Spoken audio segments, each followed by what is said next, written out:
What I believe is the one who's going to switch from Yahweh to Yavoid is Donald Trump. He will turn America from Yahweh to Yavoid, because everything he says indicates that. He's going to really be a tremendous president in the United States. Tremendous. He's going to stand up to all the nations of the world. He's going to side with Israel when he realizes that they cannot make peace with Israel, as I've said before, because it's theologically impossible. And that's why I believe, remember I said that the Gematria of Donald Trump is Gematria Mashiach ben David? You know what that means? He, I believe, is the Mashiach of Edom. The Mashiach is nothing more than an anointed one, right? That completely reverses the order of something. Trump, I believe, is the Messiah of Edom, of Esau.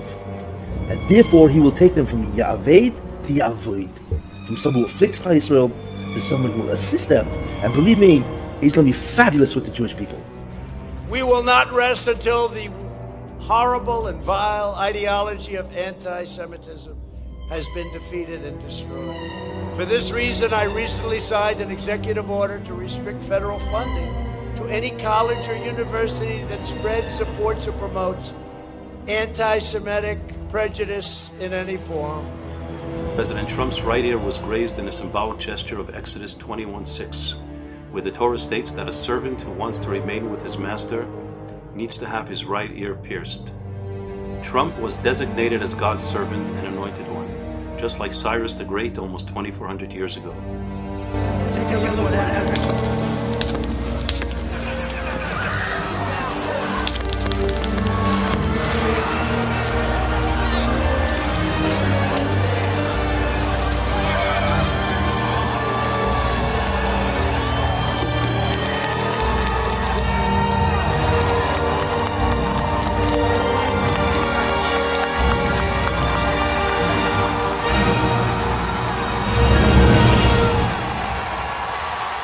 I want to promise you one thing. If Trump was the president right now, we would be able to win 10 times faster and 10 times better against our Nazi enemies.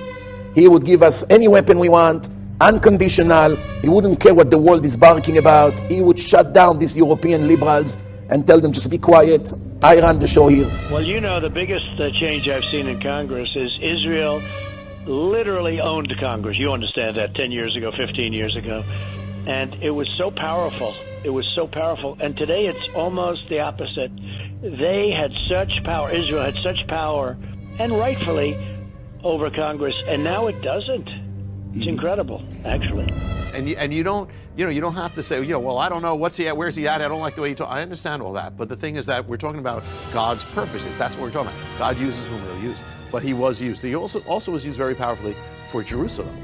Jerusalem, recognizing Jerusalem. He's the first modern leader, first leader since ancient times who recognized Jerusalem, as that. He was used in some very, very important ways. Look, by the way, people forget about it, is the Golan Heights. He said we recognize the Golan Heights as part of Israel, So these are major things. So he will strengthen, his way has been to strengthen Israel. We'll see what happens, but that's what it has been in the first administration.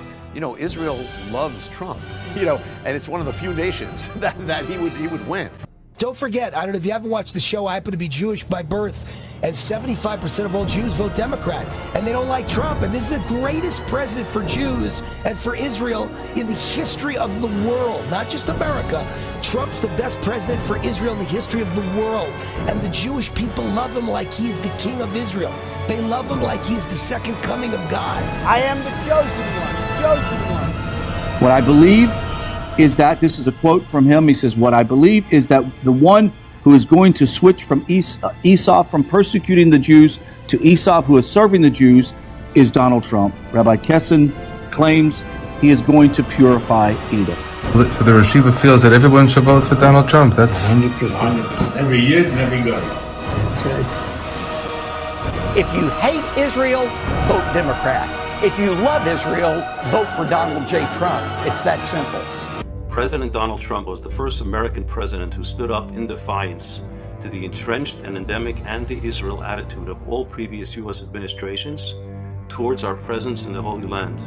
Only he or somebody like him would be the person who deserves this great honor of representing Western society and fulfilling the prophecy uttered to our matriarch Rebecca. The elder one will serve the younger one. Trump was designated as God's servant and anointed one, just like Cyrus the Great almost 2,400 years ago. and I have good reason to believe Donald Trump was chosen to be the one to redeem the sins of Esav through offering his assistance in rebuilding the Holy Temple on the Temple Mount and establishing the Jewish kingdom over all of mankind in Jerusalem. This was a special token of affection given by myself and the First Lady to Prime Minister and the First Lady of Israel. And it's a key, we call it a key to the White House, and it's a key to our country and to our hearts. Thank you, Mr. President. And I have said, and this is true, that you have the key to the hearts of the people of Israel because of all the great things you've done for the Jewish state and the Jewish people. So thank you. Why is it better to be here in Davos than in Washington, D.C.? Well, we're here meeting with world leaders, the biggest, most important people in the world, and we're bringing back tremendous business in the United States, and they're all here to see. We look forward to being here. Klaus has done a fantastic job. You know, there are prophets that say the world will come to an end in the Middle East.